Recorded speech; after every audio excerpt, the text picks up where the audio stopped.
नैना हमारे मोहल्ले में नई नई आई थी, लेकिन बहुत जल्दी ही उसके नाम के चर्चे पूरे मोहल्ले में हो गए थे। हर किसी की जुबान पर यही होता कि उसकी जैसी शरीफ लड़की आज तक कभी किसी ने नहीं देखी। मैं अपनी माँ के मुंह से भी नैना की बड़ी तारीफें सुन चुका था। मेरी माँ को वो बहुत पसंद आई थी। वो कहने लगी, मेरी तो इच्छा है कि नैना मेरी बहू बने। अपनी माँ के मुंह से एक लड़की की इस तरह की तारीफ सुनकर मुझे भी जिज्ञासा हुई थी। मेरी माँ नैना के माँ बाप से मेरे लिए रिश्ता मांगने गई तो उन्होंने फ़ौरन हाँ कर दी। मेरी माँ कहने लगी, वो बहुत ही शर्मीली लड़की है, आज तक वो किसी भी गैर लड़के के सामने नहीं गई। और साथ ही नैना के माँ बाप भी बहुत ही पुराने ख्याल के हैं, वो तो नैना की तस्वीर देने पर भी एतराज़ कर देंगे। 2 महीने की बाद शादी थी। जैसे जैसे समय गुजर रहा था, मेरी बेताबियाँ नैना के लिए बढ़ती जा रही थी। आज मेरी शादी थी। फेरों के समय भी नैना ने इस तरह अपने आप को छुपा रखा था कि उसके हाथ और पैर की उंगली दिखाई नहीं दे रही थी। मैं बहुत हैरान हुआ था कि आजकल के ज़माने में ऐसी लड़कियां कहाँ होती हैं। खैर, विदाई हो गई। पूरा दिन शादी की रस्में चलती रहीं। रात के 11 बजे मुझे कमरे में जाना नसीब हुआ था। कमरे में दाखिल हुआ तो गुलाब की कलियों की मदहोश कर देने वाली खुशबू ने मेरा स्वागत किया था। बेड पर बैठी मेरी दुल्हन मेरे आने पर सिमट कर बैठ गई थी। पहली नज़र मेरी उसके खूबसूरत हाथों पर पड़ी, जिस पर सुर्ख रंग की चूड़ियाँ, हाथों में मेहंदी के बूटे उसके हाथों की खूबसूरती को और भी बढ़ा रहे थे। बस चेहरा अब तक घूंघट में छुपा हुआ था। मैं उसके पास आकर बैठ गया, लेकिन मेरे बैठते ही वो उछलकर पीछे हटी थी। मुझे उसकी हरकत पर बहुत हैरत हुई थी, लेकिन शायद वो घबराई हुई थी। मैंने घूंघट उठाया तो वो बहुत ही खूबसूरत थी, मेरे ख्यालों से भी बढ़कर, लेकिन वो बहुत ज़्यादा नर्वस लग रही थी। वैसे तो आजकल के दौर की लड़कियां इतनी ज़्यादा शर्माती नहीं हैं। बहरहाल, मैंने जैसे ही उसके हाथ को अपने हाथ में लिया तो वो अपना हाथ मेरे हाथ से धीरे से खींचने लगी। मैंने कहा, तुम तो मेरे ख्यालों से भी ज़्यादा हसीन हो। 3 महीने मैंने तुम्हें देखे बिना बड़ी मुश्किल से गुजारे हैं। मैंने अपनी बेताबी और बेचैनियों का जिक्र नैना से करना शुरू कर दिया, लेकिन जैसे जैसे मैं उसकी तारीफ़ें कर रहा था, बजाय इसके कि वो शर्माती, उल्टा वो घबरा रही थी, वो कांप रही थी। मैं उसकी हालत को समझ नहीं पा रहा था कि आखिर उसके साथ समस्या क्या है। उसकी आंखों से आंसू बहने लगे थे। मैंने वजह पूछी तो कहने लगी, बस अपने घर से दूर होने का गम है। मैं उसकी हिचकिचाहट को अब समझा। मैं बहुत खुश हुआ कि कोई और बात नहीं थी। अपना घर छोड़ने का दुख हर लड़की को होता है। मैंने उसे गले से लगा लिया। आधी रात में नींद में था, अचानक मुझे सिसकियों की आवाज़ आई और मैं उठकर बैठ गया। देखा तो सामने कमरे में बने छोटे से मंदिर में नैना बैठी हुई थी। मुझे लगा शायद सुबह हो गई है, वो सुबह सुबह पूजा पाठ के लिए उठी होगी। लेकिन मैंने खिड़की के बाहर देखा तो बाहर तो घुप अंधेरा था और नैना सिसकियों से रो रही थी। मैंने मोबाइल उठाकर समय देखा तो रात के 4 बज रहे थे, लेकिन वो रो रही थी। आखिर वो रो क्यों रही थी? उसकी सिसकियों ने मुझे परेशान कर दिया था। मैं उठकर बैठ गया। वो भगवान से कुछ मांग रही थी और उसकी जो बात मेरी कानों से टकराई थी, मैं बौखलाकर रह गया था। मेरे तो होश ही उड़ गए थे। वो कह रही थी, हे भगवान, मुझसे आज की रात बहुत बड़ा पाप हो गया है, मुझे इस पाप की माफ़ी दे दो। वो ये कह रही थी। पहले तो मुझे लगा शायद मेरे कानों ने कुछ गलत सुन लिया है, मगर फिर से वो यही कह रही थी कि आज की रात मैंने बहुत बड़ा पाप कर दिया। मैं तो समझ ही नहीं पा रहा था कि आज तो हमारी शादी की पहली रात थी, जो कि बहुत ही खूबसूरत गुजरी थी। फिर भला आज की रात पाप कैसे हो गया? हम दोनों एक दूसरे के लिए जायज़ थे और हमारा रिश्ता भी जायज़ था। फिर वो हमारे जायज़ रिश्ते को पाप क्यों कह रही थी? कुछ देर के बाद ही नैना की सिसकियाँ बंद हुईं। उसने अपने आंसू पोंछे और उठकर बाहर आ गई, लेकिन जैसे ही उसकी नज़र मुझ पर पड़ी तो उसके चेहरे की रंगत फीकी पड़ गई थी। मैं उस समय बहुत ही सीरियस था। वो धीरे धीरे चलते हुए मेरे करीब आ गई। मैंने उसका हाथ पकड़ लिया। उसका हाथ मैंने अपनी तरफ ज़ोर से खींचा तो वो मेरे एकदम करीब हो गई। उसका चेहरा मेरे चेहरे के करीब था। मैंने उसकी आंखों में देख कर कहा, आखिर तुमने क्या पाप कर दिया है? किस पाप की माफ़ी मांग रही हो तुम? सुबह सुबह भगवान से, वो भी। मेरी बात पर तो जैसे उसकी जान ही निकल गई थी। उसने अपना हाथ खींचकर मेरे हाथ से पीछे किया। कहने लगी, आपको सुनने में कोई गलती हुई है, मैंने ऐसा कुछ भी नहीं कहा। ये कहकर उसने तकिया उठाया और सोफे पर जाकर लेट गई। उसके इस हरकत से मुझे और भी गुस्सा आने लगा। मैंने कहा, नैना, ये क्या बदतमीजी है? जल्दी से इधर आओ। मैं तुम्हारा पति हूँ और मेरा हुक्म मानना तुम्हारा फर्ज है। वो बार बार अपनी उंगलियां चटका रही थी, जैसे कि वो कुछ समझ ही ना पा रही हो कि उसे क्या करना चाहिए। मैंने उसे बाजू से पकड़ा और अपने साथ बेड पर ले आया, और जैसे ही मैं उसके करीब होने लगा वो मुझसे पीछे हटने लगी। मुझे लगा कि वो शायद अपनी प्रार्थना में कुछ और भी कह रही होगी। मेरे ही सुनने में गलती हुई है।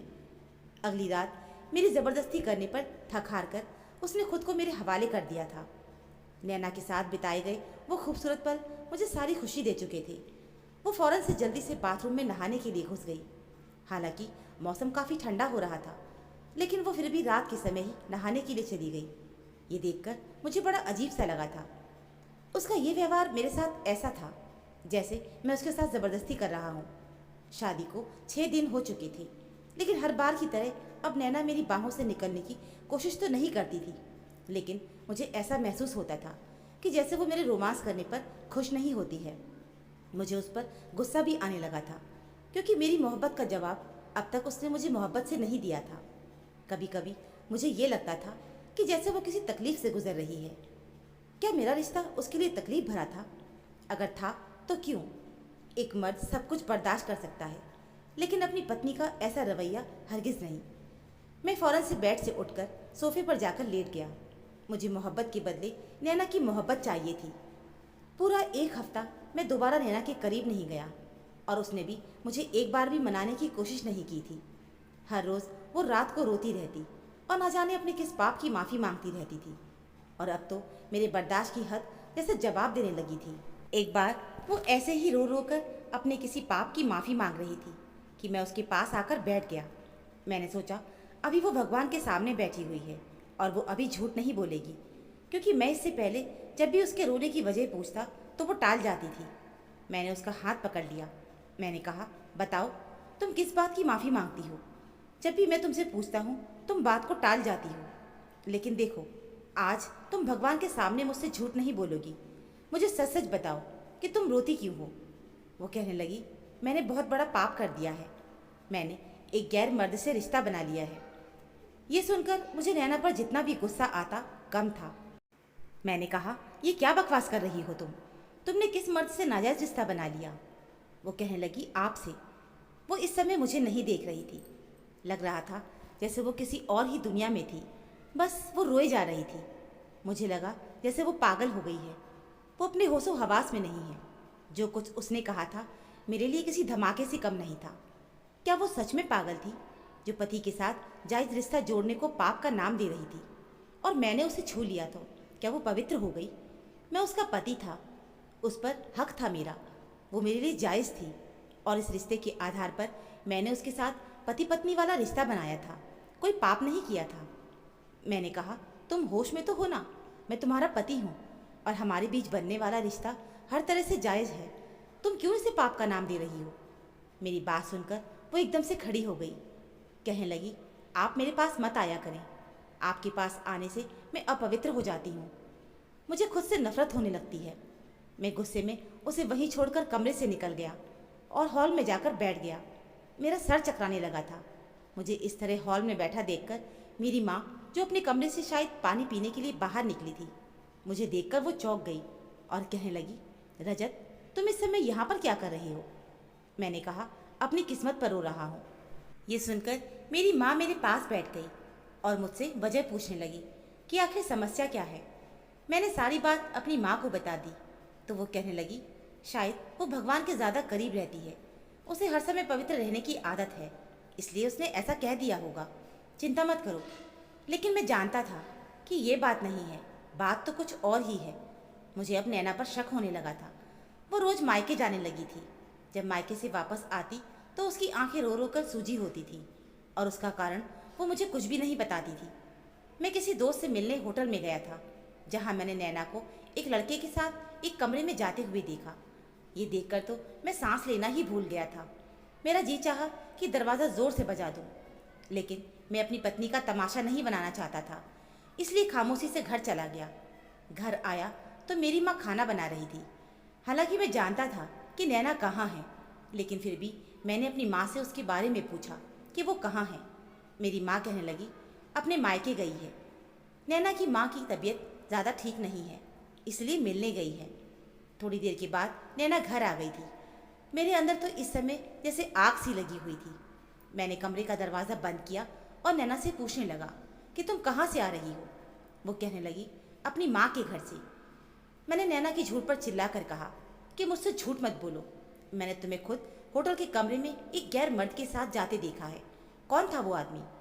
मैंने बहुत ही गुस्से से दहाड़ते हुए पूछा तो वो मेरे गुस्से से एकदम डर गई थी और रोने लगी और बोली वो लड़का मेरा पति था। ये सुनकर तो मेरा दिमाग चकरा गया था। मैंने कहा क्या कहा तुमने? वो रोने लगी, कहने लगी मैं सच कह रही हूँ। नमन से मेरी दोस्ती फेसबुक पर हुई थी और फिर दोस्ती मोहब्बत में बदल गई। लेकिन नमन कहने लगा कि अभी मेरे पास कोई जॉब नहीं है, इसलिए जब तक मैं नौकरी में नहीं लग जाता तुम्हारे घर रिश्ता नहीं ला सकता और ना ही तुम्हें छोड़ सकता हूँ। मैं उसकी बातों में आ गई थी और उससे छुपकर मंदिर में शादी कर ली। लेकिन उस लड़के ने नौकरी लगने के बाद मेरे घर अपना रिश्ता नहीं भेजा और फिर मेरा रिश्ता तुम्हारे साथ तय हो गया। नैना कहने लगी मैंने नमन से कहा था मुझे तलाक दे दो, क्योंकि मेरी तुमसे शादी तय हो चुकी थी और मैं अपने घर वालों को कुछ बता भी नहीं सकती थी। लेकिन नमन ने नहीं माना और तुम्हारी और मेरी शादी हो गई। इसीलिए मैं तुम्हारे करीब आते हुए डरती थी, क्योंकि मैं इस शादी को नहीं मानती। मेरा पहला पति नमन है और जब तक वो मुझे तलाक नहीं दे देता मैं तुम्हें पति का स्थान नहीं दे सकती। नैना ने मुझे बताया कि वो अब मुझे ब्लैकमेल करने लगा है। वो मुझसे पैसे मंगाता है, मगर मैं उसे पैसे देने से मना करूं तो वो कहता है कि मैं तुम्हारी माँ और पति को सब कुछ बता दूंगा। मैं अपनी माँ के लिए कुछ भी कर सकती हूँ, क्योंकि मेरी माँ बीमार है। अगर उन्हें कुछ भी ऐसी वैसी खबर मिली तो उसकी सेहत के लिए बिल्कुल भी ठीक नहीं है। मैं उसे चुपचाप पैसे दे देती हूँ। अगले दिन मैं उस लड़के के पास गया और उसकी अच्छे से खातिरदारी की थी। मैंने उससे कहा चुपचाप नैना को तलाक दे दो, नहीं तो मैं तुम्हें जान से मार डालूंगा। वो लड़का डर गया था, इसलिए उसने नैना को तलाक दे दिया। मैंने दोबारा नैना से मंदिर में शादी कर ली थी, जिससे कि उसके दिल को तसल्ली हो जाए कि अब मेरा और उसका रिश्ता जायज़ है। क्योंकि जैसी भी थी दुनिया की नज़र में नैना मेरी पत्नी थी और मैं नैना की इज़्ज़त को ये उछाल नहीं सकता था। नैना की इज़्ज़त मेरे परिवार की इज़्ज़त है। मैंने चुपचाप उससे शादी कर ली थी और अपने रिश्ते को पवित्र रिश्ते का नाम दे दिया था। लड़कियों को ऐसे कदम जल्दबाजी में आकर नहीं उठाने चाहिए, जो कदम जल्दबाजी में नैना ने उठाया था। क्योंकि हर किसी की किस्मत में मेरे जैसा पति नहीं होता, जिसने नैना की सारी गलतियों को माफ़ करके उसे दिल से अपनाया था। तो दोस्तों, उम्मीद है आपको हमारी ये कहानी ज़रूर पसंद आई होगी। कहानी अच्छी लगी हो तो प्लीज़ वीडियो को लाइक, चैनल को सब्सक्राइब ज़रूर कर लीजिएगा। मिलते हैं फिर एक नई कहानी के साथ। कहानी सुनने के लिए आप सभी का बहुत बहुत धन्यवाद।